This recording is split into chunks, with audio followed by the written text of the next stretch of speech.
butun respublikamiz bo'yicha yashil makon umum loyihasi davom etyapti.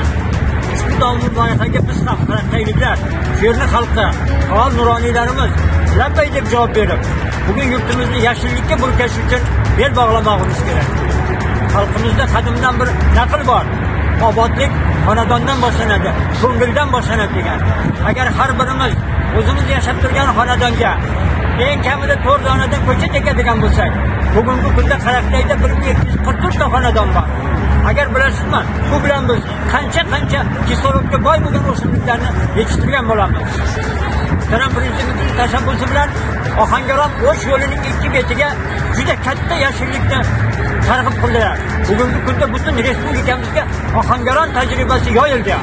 Zero shunday ekan, biz nuroniylar ham yoshlarga to'g'ri nasihat berib, ularni to'g'ri yo'lga boshlab, orqamizdan ergashtirmoqimiz kerak. Chunki qarisi bor, uyning qarisi bor degan. Agar qari qaysi tomonga qarab yursa, albatta yoshlar ham orqasidan ergashadi. Toki bizdan kelajakda yurtimizga yashillikka burkangan obod va ozod vatan qilsin. Bu masalada butun Qaraqtay xalqini mahalla fuqarolar yig'inlik tashabbuskorlik bo'lganligi bilan tabriklab, ularni ortimizdan ergashtiramiz. Qo'limizdan kelgancha bugun ko'chat ekishga bel bog'laymiz. Rahmat e'tiborlarga.